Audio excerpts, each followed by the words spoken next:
comment Joseph, élevé à la gloire dans la maison de Pharaon, pourrait faire bénéficier à sa famille cette même gloire dont il jouit en Égypte, dans l'abondance, à l'abri de la famine. Comment peut-il faire bénéficier à cette famille de ce bien si cette famille à laquelle il appartient vit encore dans la haine, la jalousie, le favoritisme? Si cette famille est encore, comme on l'a vu, dysfonctionnelle. Et on va voir ce matin ensemble que Dieu, au travers de Joseph, va mettre à l'épreuve cette famille.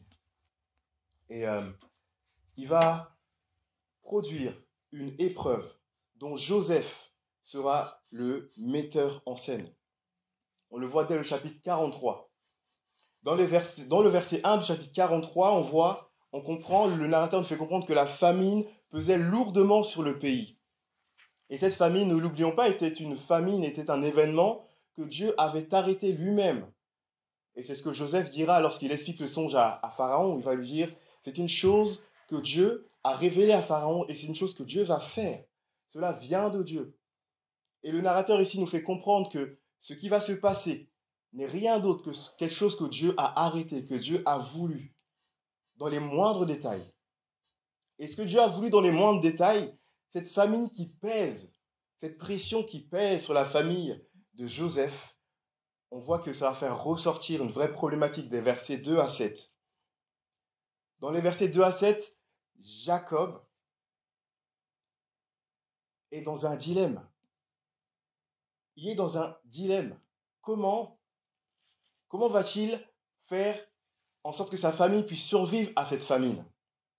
Alors, d'un côté, il a la certitude que s'il garde auprès de lui Benjamin, l'enfant chéri de sa Rachel qu'il aime tant mais qui est décédée, potentiellement encore en deuil, Jacob ici. Comment va-t-il faire en sorte que sa famille puisse survivre face à ce dilemme, face à cette famine? Est-ce qu'il faut qu'il garde Benjamin avec lui? Alors c'est sûr qu'il ne mourra pas de chagrin si Benjamin reste avec lui. Mais par contre, il est sûr que sa famille entière mourra de famine. Ou va-t-il laisser partir Benjamin avec l'éventualité que Benjamin et ses frères ne reviennent pas, mais avec une potentielle promesse qu'ils survivent à cette famine? Quel choix faire? Et dans ce dilemme dans lequel Jacob est, nous voyons au verset 8, Judas prendre la parole au nom de tous ses frères et commencer à raisonner son père, qui ici est nommé Israël. Laisse partir le garçon avec nous, pour que nous puissions tous survivre et ne pas mourir. Contrairement à Jacob qui ici est tourné vers lui-même et qui a la même attitude que depuis le chapitre 38, en train de favoriser ses deux enfants, Benjamin et Joseph, et sans penser forcément aux conséquences que cela aura sur la famille, Judas, lui, prend position pour la famille ici. On le verra encore plus tard. Alors il raisonne son père et on voit au verset 11 que Jacob arrive à cette évidence, puisqu'il le faut, puisqu'il en est ainsi. Il dit prenez et prenez-le.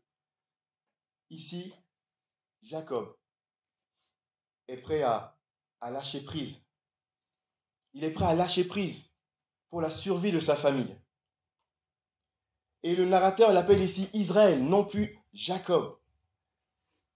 Et ce qui est beau dans ce premier passage, c'est qu'au verset 14, Jacob accepte de se détourner de son cœur mal placé, ce cœur mal placé dans lequel il était, où son fils Benjamin et Joseph étaient constamment favorisés par rapport à la famille.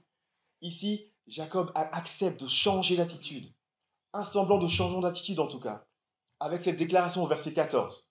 Que le Dieu Tout-Puissant fasse que cet homme ait compassion de vous et qu'il laisse revenir avec vous votre frère Benjamin et moi. Et moi, si je dois être privé de mes enfants, que j'en sois privé.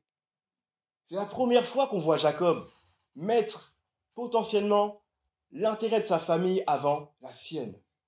Et ce pas de foi que Jacob il le fait, il est capable de le faire en s'appuyant sur le Dieu Tout-Puissant.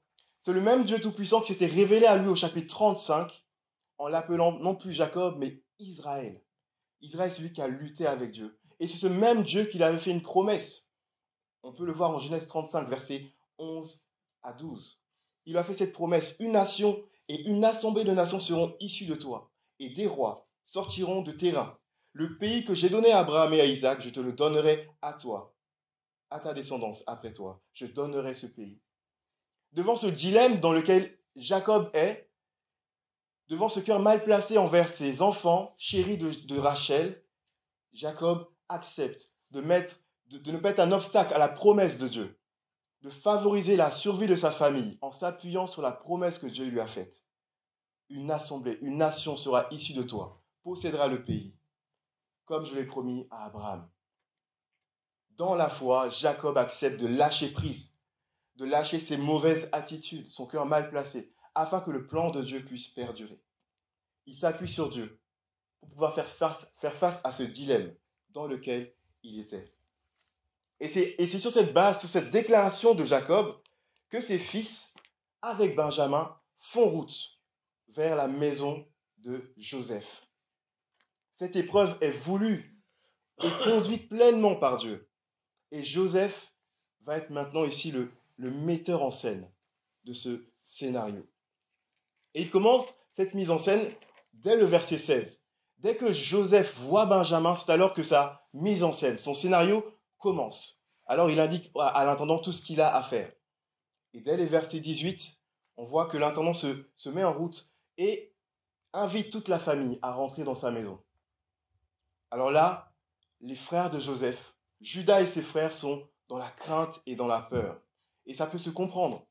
Juste avant, leur première rencontre avec Joseph, c'était fini en prison.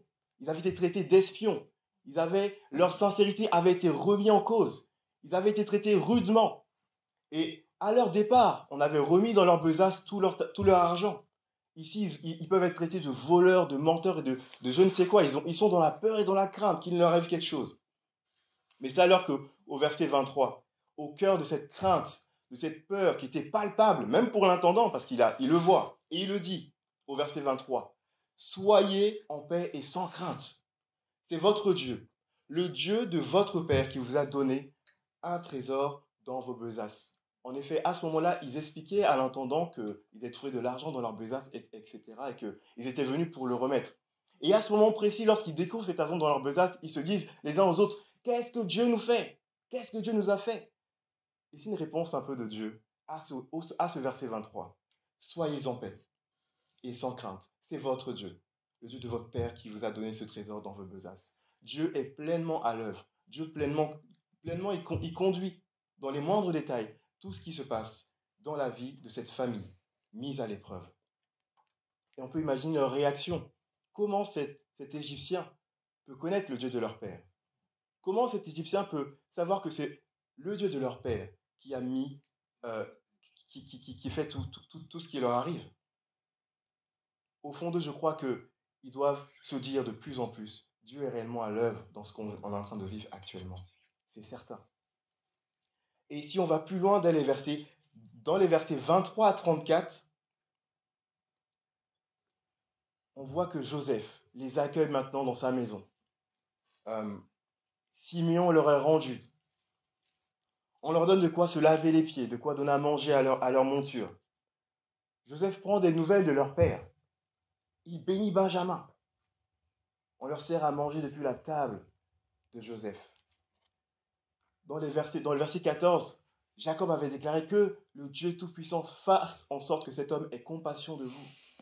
Et là, on voit pleinement l'accomplissement de cette déclaration. Ce Joseph a pleinement compassion de ses frères et il leur fait beaucoup de bien. Cela fait partie pleinement de son scénario, de son stratagème à Joseph. Mais cela est aussi, de manière souveraine, une manière de montrer à cette famille à quel point ce qu'ils vivent est conduit par Dieu, à quel point Dieu aussi veille sur eux, à quel point le Dieu Tout-Puissant est capable de prendre soin d'eux dans l'épreuve. Dieu orchestre des épreuves, je le crois, dans nos vies, de manière souveraine, de manière totalement maîtrisée, afin de façonner des choses bien précises en nous. Marcher avec Dieu, ça implique d'être conscient qu'il est avec nous. Vivre l'épreuve avec lui implique que nous soyons conscients qu'il est avec nous, comme la famille de Jacob ici. À maintes reprises, Dieu leur montre qu'il est avec eux, que c'est lui qui est à l'origine de tout ce qui leur arrive. Et Dieu le fait pour qu'on puisse lui faire confiance, qu'on puisse accepter de s'appuyer sur lui, même au cœur de l'épreuve, au cœur du doute, de la peur, comme les frères de Joseph ici. Et dans cette épreuve, qui est produite par Dieu et mise en scène par Joseph, on va voir dans le chapitre 43 des versets 1 à 13 que cette épreuve va révéler la sincérité d'un cœur, le cœur d'une famille. On arrive au chapitre 43 des versets 1 à 14, 44, pardon, des versets 1 à 14. Les frères de Joseph ont fini ce qu'ils sont venus faire, littéralement. Ils ont récupéré Benjamin, enfin, ils ont récupéré Siméon, ils ont encore Benjamin, leur besace est pleine à craquer de blé, ils ont bien mangé, ils ont bu leur mou, tout s'est très bien passé, ils ont même bénéficié d'une telle bienveillance de la part de cet homme, premier ministre de Pharaon, Joseph. Ils sont dans un état, je peux imaginer un peu d'euphorie, ils sont tout contents, satisfaits, et tout va bien pour eux, mission accomplie. Ils sont sur le point de rentrer. Tout est terminé pour eux. Ils se voient déjà voir Jacob ramener Benjamin. Oh, la famille est comblée. Sauf que Joseph, lui, n'a pas dit son dernier mot. Joseph pousse le bouchon un peu plus loin. Des versets 1 à 5, Joseph continue sa mise en scène. Il fait en sorte que sa coupe soit placée dans la besace de Benjamin. Comme on l'a dit, Benjamin a l'air d'être l'objet central de l'épreuve, la mise en scène de Joseph. Et ici, on le voit, la coupe de Joseph est placée dans la besace de Benjamin. Et donc, alors qu'ils font déjà route vers chez eux, l'intendant les rattrape sous la gouverne de Joseph. Et il commence à leur dire, mais quel mal avez-vous fait? Pourquoi? Il commence à les accuser à nouveau d'être des voleurs. Et, naturellement, ils n'ont rien fait. Ils n'ont rien fait, Judas et ses frères. Et donc, ils se défendent. Mais pas possible, on n'a rien fait. On t'a prouvé à maintes reprises qu'on est sincère. On t'a ramené l'argent qui avait été mis dans nos besaces.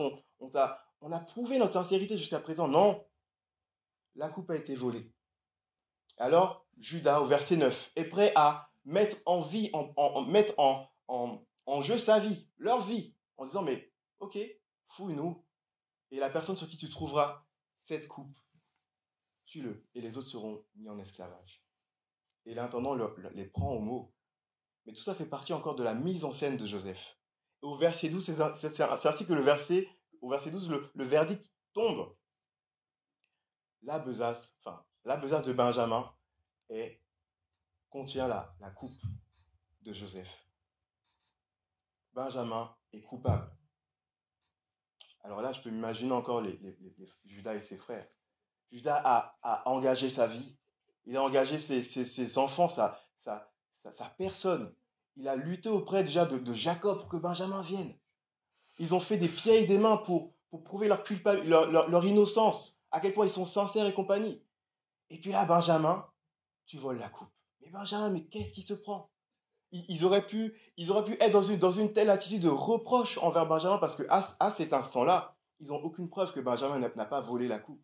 Et même si Benjamin le dit, mais qu'est-ce qu'ils en savent? Ils sont devant cet intendant qui les accuse. Alors je peux imaginer leur frustration, leur désarroi, leur désillusion, mais aussi leur colère envers Benjamin. Alors là, s'ils abandonnent Benjamin, ils ont bien fait d'abandonner Benjamin. Il a bien cherché ce Benjamin. En plus, il était favorisé par Joseph juste avant. 5 portions alors que nous, on n'en a eu qu'une, tout ça. Benjamin, franchement, t'abuses. Et bien là, tu vas subir ton acte. Mais ce qui est fort, c'est qu'au verset 13, les frères, Judas et ses frères, n'agissent pas du tout comme on vient de le dire. Ils déchirent leurs vêtements. Chacun recharge son âne et ils font route ensemble à la ville. Le narrateur nous montre ici à quel point le cœur des frères de Joseph avait bel et bien changé. Ils ne sont plus les mêmes. Eux qui avaient vendu au chapitre 37 leur frère Joseph, qui n'avait rien fait à ce moment-là, qui était juste l'objet d'une jalousie, d'un favoritisme de leur père, c'était une question de famille qui était dysfonctionnelle. Là, ici, Benjamin a toutes les raisons d'être fait esclave. Mais leur cœur est totalement changé. Devant cette scène qui est produite par Joseph, où ils sont tous les frères sont en face de leur péché qu'ils ont commis il y a plus de 20 ans auparavant. Ils sont devant la même scène. Leur frère qui est prêt à être emmené en Égypte pour être fait esclave. Mais sauf que là, les choses ont changé. Il le mériterait vraiment, si on peut dire ainsi. Mais devant cette scène, ils déchirent leurs vêtements. Déchirer ses vêtements, c'était un signe d'une profonde tristesse, en même temps d'une angoisse. C'était un sentiment vraiment d'angoisse profonde, d'affliction profonde qui était exprimée en faisant cet acte. Et ils le font autant pour Benjamin que pour leur père Jacob. Ils se soucient tellement de leur frère Benjamin, autant que leur frère, que leur père Jacob, que leur attitude, elle ne peut être que celle-ci. Ils ne peuvent pas cautionner cet acte, c'est pas possible.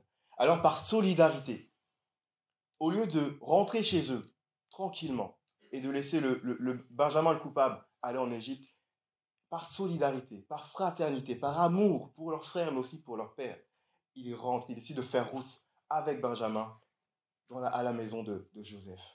On les voit ici totalement autres. Ils sont profondément affligés à l'idée que Benjamin soit rendu esclave comme Joseph à l'époque. Devant cette scène qui est la même scène de leur péché commis auparavant, leur attitude est totalement différente. Certainement qu'ils se disent dans leur cœur, plus jamais, plus jamais. Et ce matin, sommes-nous aussi affligés à la vue de notre péché commis, d'un péché qui a commis tellement de dégâts? Avons-nous la même attitude ce matin face à ce péché? Déchirons-nous nos vêtements face à ce péché commis qui a fait tellement de dégâts? À quel point notre cœur aujourd'hui peut être affligé à la vue de la détresse de notre frère, de notre prochain, d'une personne qui nous entoure? Sommes-nous autant saisis dans nos tripes à la vue du mal qui frappe notre prochain, qui frappe notre famille, qui frappe de manière concrète ce matin, potentiellement quelqu'un d'entre nous dans l'église ce matin?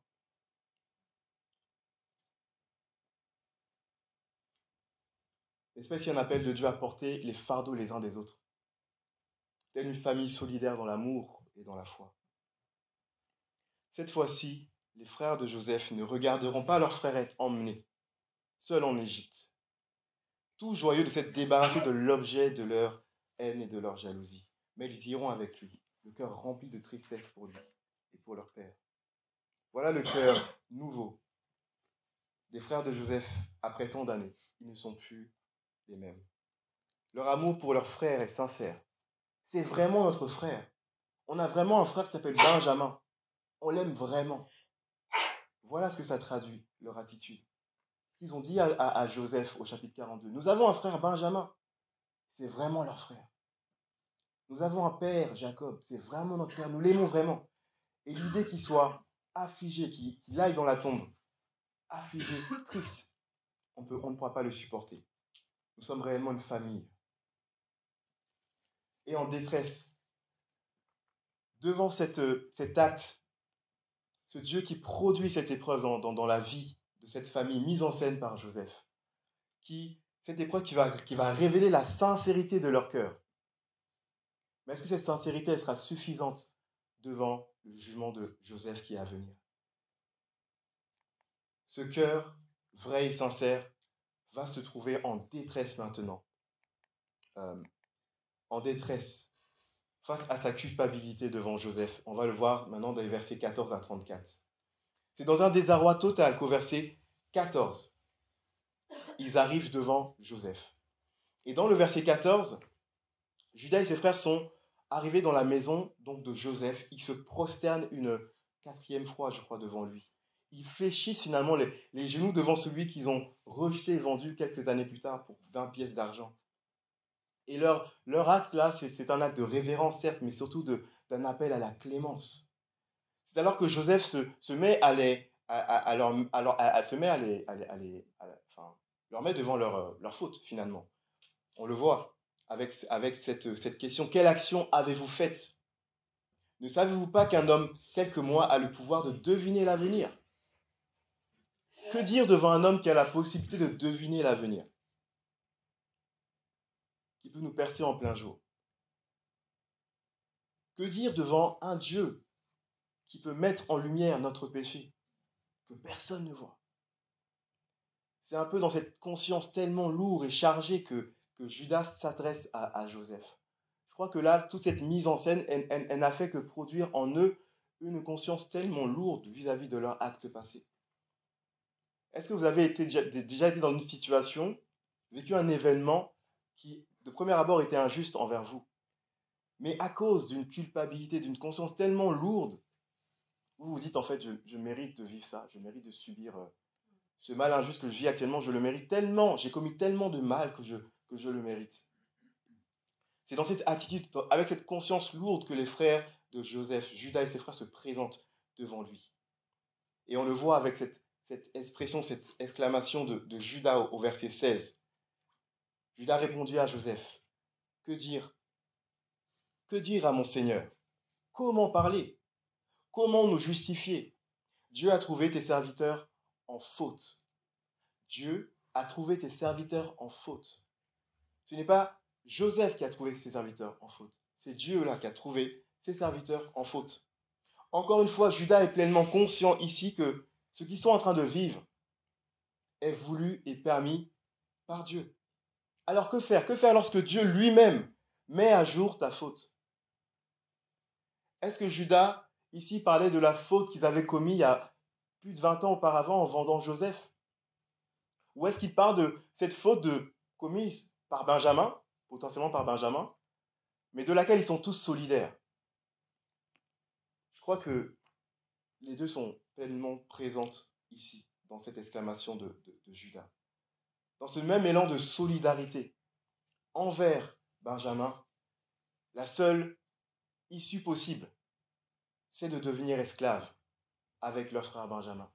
Ils sont prêts à devenir esclaves avec Benjamin par solidarité de leur frère.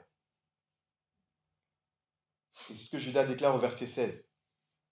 Mais on a un Joseph qui est perspicace. Il pousse le bouchon. Il met à bout ses frères. Et il le fait pas avec plaisir. On le voit aussi être pris dans ses tripes. Il a besoin de pleurer par moments. Il ne le fait pas avec plaisir, mais c'est nécessaire. Cela est nécessaire pour cette famille. Et au verset 17, Joseph, il leur dit, mais non, rentrez en paix avec votre père, vous n'avez rien commis. Benjamin seul restera avec moi. Et des versets 18 à 34, on a un plaidoyer maintenant de Judas qui est assez long. Et dans ce plaidoyer, Judas a un seul argument qui va exprimer de diverses manières à 3 reprises. Cet argument, c'est que Jacob ne pourra pas vivre sans Benjamin. Parce qu'il aime Benjamin plus que nous tous. Dans ce plaidoyer, Judas reconnaît pleinement que son père Jacob a une préférence. Et il a accepté. Il reconnaît pleinement que son père Jacob aime plus Benjamin que lui et ses frères, mais il a accepté. Et ce n'est pas pour autant qu'il va laisser croupir Benjamin en prison. Judas fait un plaidoyer par amour pour son père Jacob, afin que son père Jacob n'aille pas dans la tombe avec tristesse. Mais il fait aussi un plaidoyer afin que son frère Benjamin ne soit pas retenu en prison, même s'il le mérite. Il préfère lui-même subir ce mal. On voit un Judas ici, encore une fois, expression de tous ses frères, de toute cette famille totalement changée. Judas qui, au chapitre 37, avait même proposé de vendre Joseph. Ici, il en est autre. Au chapitre 38, on avait vu Judas qui avait quitté sa famille par mépris de sa famille. On ne sait pas, en tout cas, il y a un sentiment de mépris dans son attitude au chapitre 38 où il ne fait aucun cas de sa famille. Là, on le voit plaidoyer pour sa famille auprès de Jacob, dès le chapitre 43. On le voit encore une fois ici plaidoyer pour sa famille auprès de Joseph, à la fin de ce chapitre 44. Cet acte de la part de Judas est une ultime preuve de la sincérité de son changement. Un fruit indiscutable d'amour aussi, envers son frère Benjamin et son père. Judas et ses frères ne pouvaient pas ici apporter un fruit de repentance, de changement, plus concret que celui-ci. Nous sommes prêts à aller en prison avec Benjamin. Je suis même prêt, moi, Judas, à être échangé contre Benjamin. Prends-moi à sa place s'il le faut. On voit ici une famille qui n'est plus du tout la même. Des frères qui ne faisaient aucun cas de l'état d'âme de leur père, ici, sont vraiment concernés par l'état d'âme de leur père, Jacob. Des frères qui ne faisaient qui avaient pris qui avaient pris en haine le favori, là, ils ont accepté et ils aiment vraiment leur frère Benjamin. Cette famille n'est plus dysfonctionnelle, mais au contraire, ils s'aiment vraiment. Ils ont un réel souci les uns pour les autres. Il y a une vraie fraternité qui s'est installée entre eux avec les années.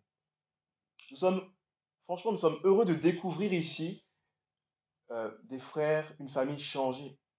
Moi, je lis ce texte, je suis touché, je me dis, waouh, c'est tellement beau. Mais je n'aurais pas pu voir cela. Nous n'aurons pas pu voir cela sans l'épreuve que Dieu a permis dans leur vie. Sans cette épreuve, toutes ces choses n'auraient pas pu remonter à la surface. Et on voit à quel point l'épreuve ici est bienfaisante. Conduite par Dieu, elle est vraiment bienfaisante. L'attitude de cette famille reflète pleinement la nôtre. Nous sommes, en tant qu'êtres humains, les frères les uns des autres. Comment aimons-nous notre prochain? Comment aimons-nous celui pour qui Jésus-Christ s'est sacrifié à la croix? Et ici, il est aussi évident que tôt ou tard, Dieu mettra à nu les fautes de toute l'humanité, de tous les hommes. Et comme Judas et ses frères, tous, on se tiendra devant lui, face à notre péché. Et là, comme Judas, on s'exclamera devant Dieu avec certitude. Que dire? Que dire à mon Dieu? Que dire à mon juge? Comment me justifier? Comment pourrons-nous nous justifier devant le jugement juste de Dieu, sans appel? On dira nous-mêmes à Dieu, mets-nous en prison, emprisonne-nous, tellement on le mérite. Toute bouche sera fermée. Aucune argumentation ne sera possible. Les hommes devant le juste jugement de Dieu ne pourront qu'accepter leur sentence. Et cela de manière juste, méritée, comme Judas et ses frères ici. Mais il y a une bonne nouvelle. Il y a une bonne nouvelle dans ce texte, c'est que au travers de l'épreuve, on voit comment Dieu a travaillé dans le cœur de cette famille, qui était dysfonctionnelle, et qui maintenant a un cœur qui est changé, qui a l'air vraiment d'être changé. Et surtout, il y a une bonne nouvelle dans le sens où il y a un homme qui a aussi plaidé pour nous, qui a aussi été un médiateur pour tous les êtres humains, qui se tiendront tôt ou tard devant Dieu, et qui ne pourront rien rétorquer de plus à leur faute, à leur péché, devant leur faute et devant leur péché. Et cet homme, c'est Jésus qui a pris notre place. Jésus a pris notre place afin que nous ne soyons pas jugés. Il a pris notre place et de manière juste, on aurait dû subir une condamnation, mais Jésus a vécu une vie parfaite. La vie parfaite qu'on aurait dû vivre, il a vécu. Et il a subi la mort atroce et le jugement terrible qu'on aurait tous dû subir aussi. Il a subi, afin que nous soyons renvoyés libres dans la maison de notre Père, qui nous accueille maintenant en Jésus-Christ. Et en Jésus-Christ, nous pouvons former aussi une famille merveilleuse, dans laquelle l'amour et la paix règnent. Voici aussi une bonne nouvelle. Je ne sais pas pour vous, moi personnellement, je n'ai pas vécu dans une famille fonctionnelle, une famille qui s'aime. Et en Jésus-Christ, je découvre, je vis avec des frères et des sœurs avec qui je peux cheminer, qui m'aiment réellement. Et c'est aussi la bonne nouvelle de l'Évangile. Former une famille solidaire, qui se supporte les uns les autres, on pleure ensemble et on se réjouit ensemble. C'est aussi la bonne nouvelle de l'Évangile. Si dans ce texte nous voyons une lueur d'espoir pour cette famille qui à l'origine était dysfonctionnelle, une lueur d'espoir pour une profonde repentance et réconciliation, on a pour nous aussi alors une lueur d'espoir pour nos relations, mais surtout une assurance de faire partie de cette grande famille en Jésus-Christ. Et le maître mot de cette famille en Jésus-Christ, c'est « aimez-vous les uns les autres ». Pour conclure, Joseph et sa famille dysfonctionnelle ont été au bénéfice de l'œuvre de Dieu dans leur cœur. Durant plusieurs années, Dieu les a transformés en profondeur, on le voit ici, et a révélé par son épreuve qui ils sont devenus. Cette famille qui sera une source de bénédiction pour toutes les nations. a ici bénéficié d'une bénédiction de la part de Dieu, premièrement, en ce qu'ils craignent Dieu maintenant et ils s'aiment les uns les autres. L'épreuve a prouvé la fiabilité de l'œuvre de Dieu dans leur vie. L'épreuve a prouvé la fiabilité du plan de Dieu qui s'accomplissait dans la vie de cette famille. L'épreuve a mis en lumière à quel point plutôt ils étaient prêts à former une famille qui aimait Dieu et qui le craignait, mais qui s'aimait aussi mutuellement. Voici les bienfaits de l'épreuve que Dieu produit dans cette famille ici. Et en quoi ce changement, en fait, de profond, d'attitude de la famille de Joseph, révélé par l'épreuve ici, sera déterminante pour la suite, pour l'accomplissement du plan de Dieu. Écoutez, revenez la semaine prochaine pour la suite. Mais en attendant que nous puissions vraiment repasser en long, en large cette semaine dans nos cœurs ce texte et ses implications pour nous, au travers de l'épreuve que Dieu permet. Et je crois que tout à chacun ici, on vit certainement des épreuves. Alors, comme Jacob, puissons-nous nous appuyer sur le Dieu Tout-Puissant pour les vivre, pour les traverser. Comme les frères de Joseph, puissons-nous aussi être prêts à faire face à ce que cette épreuve peut révéler dans nos vies. Faire face à notre péché que Dieu révèle, que Dieu connaît. Et s'il le révèle, c'est qu'il le connaît, afin qu'on puisse changer d'attitude face à celui-ci. Puissons-nous grandir dans ce que Dieu veut, comme on a dit, une vie sainte, belle, qui lui plaît, en tant que famille, en tant que sa famille. Et surtout, une question qu'on peut se poser, c'est que Jacob aurait pu, dans ce dilemme, accepter de ne pas faire confiance à Dieu. Et malheureusement, il aurait péri. Et on peut se poser la question, est-ce qu'on va accepter de faire confiance à Dieu afin de vivre l'épreuve et de nous laisser transformer par l'épreuve? Amen. Je vous invite maintenant à prier sur la base de ce qu'on a entendu à l'instant.